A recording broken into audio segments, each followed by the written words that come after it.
I just leave. I go home. I go home to my life, and I take care of my cat and do all the stuff I'm supposed to. Whoopi Goldberg has reportedly disappeared, leaving no dramatic farewell, no tearful goodbyes, just vanishing without warning. This comes as the $800 million defamation lawsuit filed by conservative firebrand Caroline Leavitt intensifies. The timing is no coincidence. Whoopi allegedly fled the country shortly after the court approved an expedited discovery process. For Caroline's case, this isn't just a courtroom drama. It's causing a media earthquake behind the scenes. ABC is scrambling, producers are deleting files, sponsors are pulling back, and PR teams are in damage control mode, pacing hallways and crying into conference room napkins. Sources suggest that Whoopi may have simply taken a break, but others claim she fled the situation altogether. So what's really going on? Why the sudden disappearance? And how did this lawsuit escalate so quickly? Let's break it all down layer by chaotic layer. But first, hit that like button if you love the drama. And don't forget to subscribe for more in-depth looks at the scandals the mainstream media prefers to avoid. You don't have anything to say. You blab. You just go on and on and on and on and on and on and on and on and on and on and on. Let's rewind. What was supposed to be a routine guest segment quickly turned into something far more explosive. Another political figure steps into the lion's den that is The View, but Caroline Leavitt wasn't your typical guest. Young, sharp, and unapologetically conservative in a space that rarely embraces her kind. She knew exactly what she was walking into, and she didn't flinch. Hair immaculate, posture perfect, and eyes steely with focus. Caroline took her seat, offered a calm smile, and braced herself for storm from the very first moment. It was clear this wouldn't be a discussion. It was an ambush. Joy Behar fired the first shot with a smug laugh, dismissing Caroline's political credentials as baby steps. She mocked her age, wondering aloud how someone who might still get carded could possibly have anything valuable to say on serious political matters. Then came Sunny Hostin, arms crossed, eyes cold, dropping the term white privilege like a loaded weapon. The message was clear. Caroline hadn't earned her way. She was handed it. Sunny scoffed at her views and painted her as a political relic, unworthy of a seat at the table. And then there was Whoopi, with her signature eye roll and a smirk. She leaned in, delivering a line that would spark a media firestorm and fuel a future legal showdown. You're not here because you earned it. You're just a token of petty politics. Laughter erupted, and smirks spread across the table as the camera zoomed in, hunting for a reaction, but Caroline didn't flinch. No angry retort, no viral clapback. Just a quiet smile, one that spoke volumes, the kind you only get from surviving rooms where you're not supposed to belong. What they didn't realize was that Caroline wasn't backing down. She was preparing for battle. Behind the scenes, as she left the studio, there were no outbursts, no social media rants. She made one call to her legal team. The View had no idea what was about to hit them. Isn't it rich that The View is saying she got the job based on looks when DEI is all about based on looks? The internet erupted like a lightning strike. Caroline Leavitt sued The View for $800 million in a landmark defamation case. Headlines spread like wildfire, with TikTok creators breaking it down frame by frame. Legal analysts called it a bold stand against mainstream media bullying. But this wasn't just another defamation lawsuit. It was a 100-page legal missile that named Whoopi Goldberg, Joy Behar, Sunny Hostin, and ABC directly.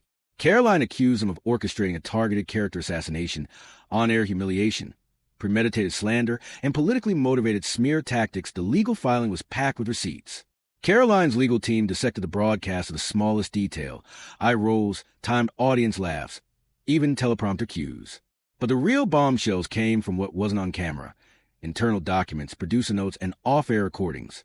One email read, "Start soft with Joy. Joke about her age. Let Sunny pivot to race. Whoopi goes in for the ideological takedown." Another Slack message said, "Caroline's trending. Hit hard, no mercy. This is the moment." Scripted, staged, brutal legal experts across networks agreed.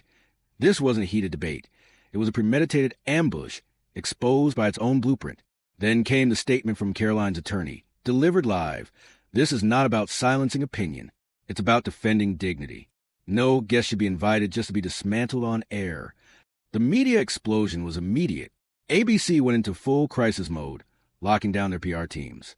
But Caroline, she was just getting started. How ironic that Whoopi Goldberg and Joy Behar and the rest of the ladies on The View spend their time calling Republicans the conspiracy theorists, but they have been wrong about everything they have said over the last couple of years. At first, Whoopi Goldberg did what Whoopi always does, She shrugged it off, laughing. She dismissed the lawsuit as nothing more than political theater. On air, she brushed it aside like lint on her jacket, confident that the storm would blow over. But behind the scenes, the foundation was beginning to crack. ABC insiders whispered that Whoopi had started arriving late, snapping at producers, ignoring notes and skipping rehearsals. One writer put it bluntly, "You could cut the tension with a knife." She was spiraling, but trying to act unfazed. Then came the summons. Not a soft warning, but a formal court order delivered straight to ABC headquarters. Whoopi's camp tried to play it cool, claiming it was routine, but deep down, she hadn't seen this coming. The court granted Caroline's motion to fast-track the case. Public interest was high, and reputational harm was real. The judge agreed, and suddenly, Whoopi's smirk began to fade. Panic set in. Allegedly, a producer backstage caught her whispering, "I didn't think she'd actually do it." The reality had landed hard. Caroline wasn't bluffing, and Whoopi was out of time. Caroline's legal team shifted into high gear. The lawsuit grew teeth. This wasn't just about defamation anymore. It was a full-on siege of ABC's internal workings. No more sugar-coated transcripts. They demanded everything. Full production records, internal communications, raw footage. What they found was devastating. A leaked planning email had the subject line, "Caroline Polk Strategy."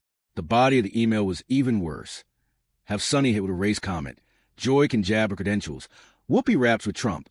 Make it look organic.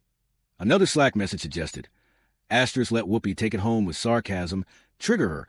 Roll cameras nonstop. The real bombshell, however, was uncovered in unreleased footage shown in court. One moment stood out. Whoopi, microphone still live, leaned in and muttered, "She's scripted. Toss her a Trump question. Watch her lockup." The courtroom froze. One CNN analyst said, "This isn't accidental bias. It's calculated humiliation." Public opinion flipped.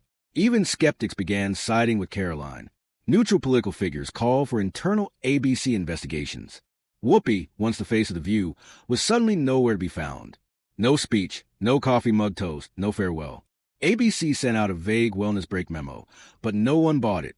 Just 2 days before her scheduled deposition, Whoopi vanished. Sources inside the network offered a different story. One junior producer recalled Whoopi saying, "I need air." The next morning, she was gone.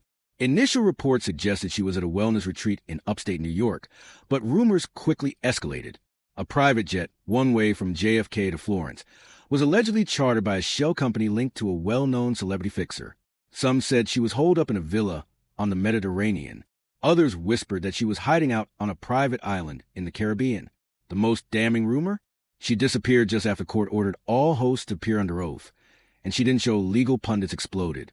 You don't flee before a deposition unless you're hiding something, they said. Fox News didn't hold back either. She ran. Caroline's camp remained silent, offering nothing but a knowing smile in court. Within the hour, hashtag Where's Whoopi was trending. TikTok flooded with montages. Whoopi mocking Caroline, then courtroom sketches, then jet engines. YouTubers dubbed it The View's vanishing act. One meme nailed it. Caroline holding court papers, Whoopi clinging to her passport. Caption, Asterisk Caroline went to court. Whoopi went to Italy. The media storm wasn't just conservative. Even progressives began raising eyebrows. Wellness or escape. ABC scrambled to plug the leaks, but their statement felt robotic. We support our talents' personal health journeys. The public wasn't buying it. Ratings dipped. Advertisers hit pause. The View, once a pillar of daytime TV, had become a punchline. One viewer tweeted, "The show that holds others accountable can't even find its own co-host." Public opinion had shifted. While Whoopi vanished, Caroline Levitt was making headlines for all the right reasons. Picture the scene. A bright courtroom. Cameras rolling. Caroline walks in, no entourage, no drama. Navy blazer. Tidy ponytail. A binder full of receipts. Legal analysts called her presence composed beyond her years. Across networks, even critics were stunned. Fox called her the calm before the media storm. MSNBC admitted, she's not performing, she's presenting. Caroline wasn't ranting, wasn't chasing clout. She played the long game, facts over flash, control over chaos. And it worked. Hashtags like hashtag Caroline Stands Tall and hashtag Media Accountability trended across platforms. Viral videos split-screen Caroline's quiet, composed testimony with Whoopi's courtroom meltdown. One TikTok creator said it best. Caroline showed up with her hair tied and her case tight. Whoopi brought attitude and vanished. Another video blew up, showing how a Gen Z conservative turned ABC into a legal battlefield. Even legacy journalists began changing their tune. Why? Because Caroline wasn't there for a viral moment. She was there to make legal history. And if the experts are right, she just might go down as the woman who dismantled a legacy talk show without ever raising her voice now. Let's talk about the slow-motion implosion of The View. This is a party that says we believe in parents' rights. You're telling me that as a parent, I'm not smart enough to decide if my child and I need to have gender affirming. Our doctors are not involved. What is going? So I can't decide what my kid reads. I can't decide. For my child, what my child says is going on. You're telling me your beliefs, and they keep saying it, and I keep saying, what Bible are you reading? Because God was really clear. Very clear. One side is scrambling like never before. A leaked internal memo, verified by multiple insiders, made it clear. Asterisk, we are hemorrhaging trust, viewership, and credibility. We must prepare for the possibility of cancellation. Asterisk, yikes. Joy Behar, reportedly livid, told Top Brass she felt betrayed and was ready to walk. As for Sunny Hostin, her legal background has gone from asset to Achilles heel. Headlines are now asking, how did the lawyer on set not see this lawsuit coming? Behind the scenes, morale is plummeting. Crew members whisper in corners, and showrunners are allegedly screen testing backup hosts. ABC is holding daily emergency Zoom meetings. Meanwhile, advertisers aren't just nervous, they're disappearing. Sponsors who once spent millions on ads during The View are quietly pulling out, citing reputational concerns. Some have even yanked their entire daytime budgets from ABC to avoid the fallout, and as the show crumbles like a paper tower in the rain, Caroline says nothing. No gloating, no press tour, no cryptic tweets. Just silence and forward motion. She's watching the chaos unfold from a distance, because this was never just about one conservative guest getting blindsided. It was about the media crossing a line and learning what happens when the target fights back. Even if Whoopi comes back, it won't change the outcome. The damage is already done. The legacy she spent decades building is now forever branded with two words: defamation lawsuit.